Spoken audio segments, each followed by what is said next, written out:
প্রিয় হাজিরিন ও মুসল্লানি কেরাম, আল্লাহ রাব্বুল আলামিন বলেন, ও নবী আপনি জানিয়ে দেন, যারা তিনটি কাজের উপর অটল থাকবে, তিনটি কাজ করবে, আমি আল্লাহ রাব্বুল আলামিন তাদের জন্য জান্নাত ঘোষণা করে দেব। সুবহানাল্লাহ।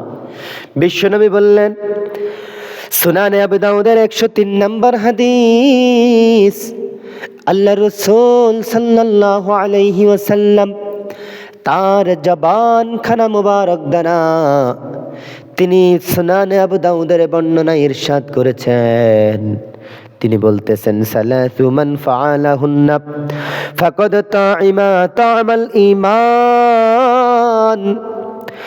আল্লাহ রাসূল বললেন, যে ব্যক্তি তিনটি কাজ করবে, শুধু তাই নয়, ঈমানের সাথে যে ব্যক্তি তিনটি কাজ করবে, ফাকাদ তা'iমা তা'মাল ঈমান, ঈমানের সাথে যে ব্যক্তি তিনটি কাজ করবে, ওই তিনটি কাজের মধ্যে একটি কাজ হলো মান আবাদাল্লাহ, যে আল্লাহর ইবাদত করলো।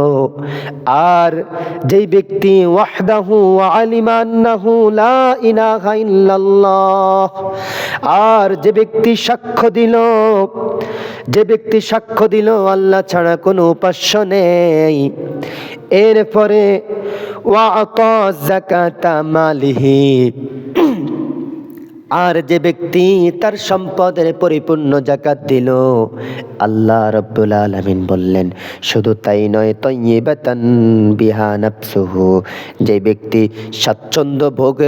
স্বাচ্ছন্দ্য বোধ করে, হাস্যোজ্জ্বল মনোভাব নিয়ে যে ব্যক্তি আল্লাহর রাস্তায় যাকাত দিল কিংবা এই তিনটি কাজ করলো, আল্লাহ রাব্বুল আলামিন বলেছেন, ওই ব্যক্তিকে তিনি ঈমানের স্বাদ ও মজা লাভ করাবেন।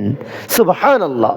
তাহলে বোঝা গেল, ঈমানের স্বাদ ও মজা ওই ব্যক্তি লাভ করতে পারবে যেই ব্যক্তির ভিতরে এই তিনটি কোয়ালিটি থাকবে। কন্যা সুবহানাল্লাহ।